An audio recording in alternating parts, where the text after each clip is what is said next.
सुरेश एक मजदूर है और कांताबाई भी घरों में काम करने जाती है। दोनों बच्चे के लिए ही बच्चे को अकेले घर पर छोड़कर जाते हैं। वो घर के बाहर ही मिट्टी में खेलता रहता है। एक रोज अमित को बुखार आ गया।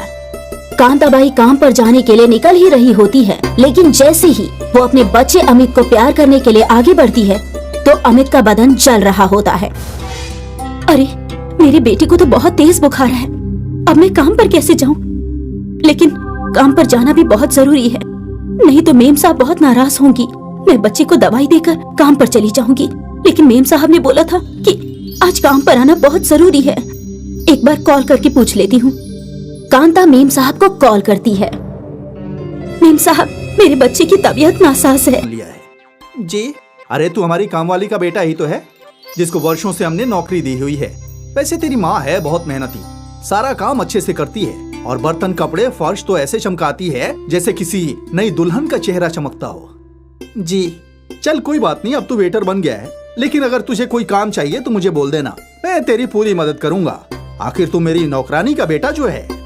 रवि अपने सभी दोस्तों के सामने अमित का खूब मजाक बनाता है, लेकिन अमित खामोश रहता है क्योंकि रवि ने कुछ भी गलत नहीं बोला। नौकरानी के बेटे को नौकरानी का बेटा ही तो बोला है। अमित ऐसे ही अपनी नौकरी और स्टडी करता रहता है। रवि रोज रोज पार्टी करता है, शराब पीता है और पढ़ता नहीं है। एक दिन उसकी अम्मी ने उसे अपने पास बिठाया और बात करने लगी। कांताबाई वही काम कर रही थी। रवि, ऐसे कब तक चलेगा? तुम क्यों अपनी तालीम पर तवज्जो नहीं दे रहे हो? ओह था, इस रजाई को ओढ़कर जो भी ख्वाब आता है वो सच हो जाता है। इस रजाई की वजह से ही तुम्हारे साथ ये सब कुछ हुआ है।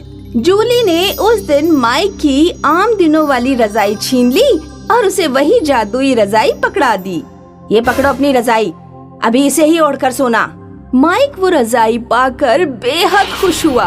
रात में माइक ने ख्वाब देखा कि यतीम खाने के सारे बच्चे आइसक्रीम और पेस्ट्री खा रहे हैं। माइक की आँख खुल गई। कितना अच्छा ख्वाब था, कितने सालों से हमने आइसक्रीम और पेस्ट्री की शक्ल भी नहीं देखी। काश ये ख्वाब सच हो जाता। उस दिन यतीम खाने में बाहर से एक रईस जोड़ा आया और उसने यतीम खाने के सभी बच्चों को आइसक्रीम और पेस्ट्री खिलाई। ये तो कमाल हो गया, मैंने जो ख्वाब देखा वो सच में सच हो गया। कहीं ये वो रजाई की वजह से तो नहीं हुआ? माइक ने सारी बात अपनी दोस्त मारिया को बताई। ये कैसे मुमकिन है? मेरा यकीन करो, मैं सच कह रहा हूँ।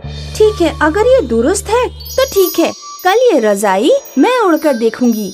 और मैं चाहती हूँ कि मैं ख्वाब में देखूं कि नाज़मा जूली यतीम खाना छोड़कर चली गई है और उसकी जगह कोई रहमदिल और मोहब्बत से भरी हुई नाज़मा आ गई है।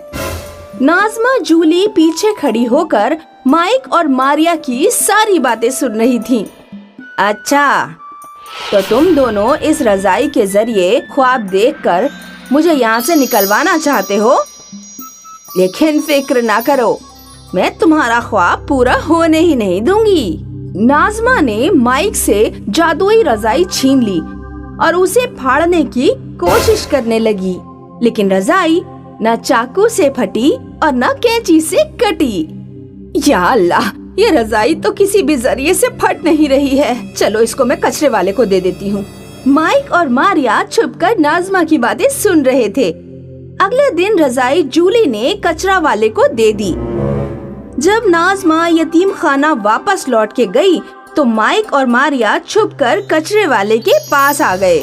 मारिया ने अपनी पेस्ट्रीज और आइसक्रीम बचा कर रखी थी। उसने कचरे वाले से कहा, सुनिए जनाब, आप ये पेस्ट्रीज और आइसक्रीम ले लीजिए, मगर ये रजाई हमें दे दीजिए, वो आपको नाज़मा देकर गई हैं। कचरे वाले ने उन्हें रजाई दे दी। मारिया, ज्यादातर हमें उस चीज का ख्वाब आता है जो हम सोने से पहले लगातार सोचते हैं। मारिया, तुम्हें सोने से पहले लगातार ये सोचना होगा कि मैनेजर जूली यतीम खाने को छोड़कर चली गई है और उसकी जगह कोई रहमदिल नाज़मा आ गई है। मारिया सोने से पहले लगातार यही ख्वाब देखती रही। आखिरकार उसे वही ख्वाब आया कि नाज़मा जूली यतीम खाने से चली गई हैं और उसकी जगह कोई नई नाज़मा आ गई है। अगले दिन यतीम खाने में एक सरकारी मुलाजिम आया। मैनेजर जूली, आपकी मियाद खत्म हो चुकी है, अब आप फारिग हो चुकी हैं। ऐसे कैसे मुमकिन है? मैं तो अभी 40 बरस की ही हूँ। सरकार ने तौर तरीके में बदलाव किया है, अब आपको फारिग होना ही पड़ेगा।